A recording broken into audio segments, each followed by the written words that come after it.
Culhwch and Olwen is a Welsh tale that survives in only 2 manuscripts about a hero connected with Arthur and his warriors. A complete version in the Red Book of Hergest, California, 1400, and a fragmented version in the White Book of Rhydderch, California, 1325. It is the longest of the surviving Welsh prose tales. Certain linguistic evidence indicates it took its present form by the 11th century, making it perhaps the earliest Arthurian tale and one of Wales's earliest extant prose texts. The title is a later invention and does not occur in early manuscripts. Lady Charlotte Guest included this tale among those she collected under the title The Mabinogion. Besides the quality of its storytelling, it contains several remarkable passages. The description of Culhwch riding on his horse is frequently mentioned for its vividness.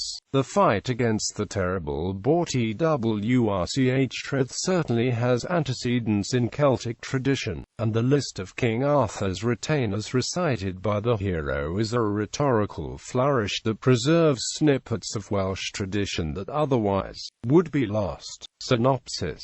Culhwch's father, King Silith, son of Selydon, loses his wife Goludith after a difficult childbirth. When he remarries, the young Culhwch rejects his stepmother's attempt to pair him with his new stepsister. Offended, the new queen puts a curse on him so that he can marry no one besides the beautiful Olwen, daughter of the giant Ysbaddaden Pencawr. Though he has never seen her, Culhwch becomes infatuated with her, but his father warns him that he will never find her without the aid of his famous cousin Arthur. The young man immediately sets off to seek his kinsman. He finds him at his court in Culhwch in Cornwall. This is one of the earliest instances in literature or oral tradition of Arthur's court being assigned a specific location and a valuable source of comparison with the court of Camelot as depicted in later Welsh, English and continental Arthurian legends.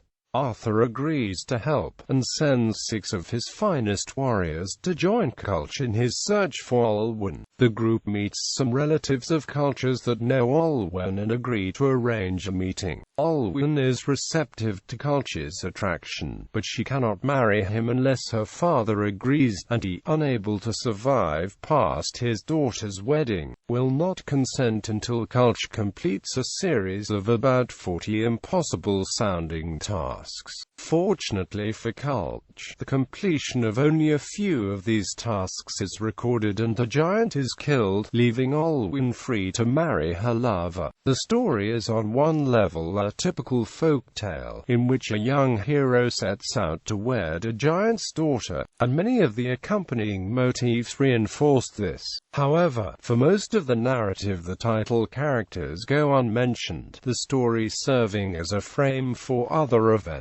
Culhwch and Olwen is a whole lot in more than simply a folk tale. In fact, the majority of the writing is taken up by 2 long lists and the adventures of King Arthur and his men. The first of these occurs when Arthur welcomes his young kinsman to his court and offers to give him whatever he wishes. Culhwch, of course, asks that Arthur help him get Olwen, and invokes some 200 of the greatest men, women, dogs, horses and swords in Arthur's kingdom to underscore his request. Included in the list are names taken from Irish legend, hagiography, and sometimes actual history. The second list includes the tasks Culhwch must complete before his Ysbaddaden will allow him to marry Olwen. Only a fraction are recounted, but several that are disclosed are of great significance. A version of the longest episode, The Hunt for the Twrch,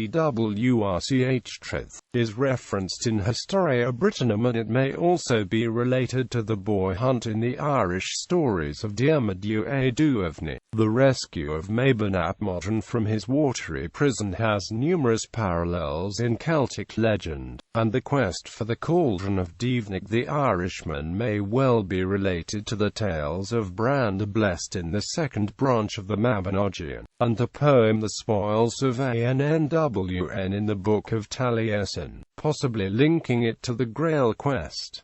cultural influence. Writers Tom Shippey and David Day have pointed out the similarities between The Tale of Beren and Lúthien, one of the main storylines of J.R. Tolkien's novel The Silmarillion, and Culhwch and Olwen adaptations. The British painter-poet David Jones wrote a poem called The Hunt based on the tale of Culhwch and Olwen, a fragment of a larger work. The Hunt takes place during the pursuit of the boar Twrch by Arthur and the various warbands of Celtic Britain and France. In 1988, Gwyn Thomas released a retelling of the story, Culhwch and Olwen, which was illustrated by Margaret Jones. Culhwch and Olwen won the annual Tír na Renog Award for Welsh language non-fiction in 1989. A shadow puppet adaptation of Culhwch and Olwen toured schools in the Ceredigion region during 2003.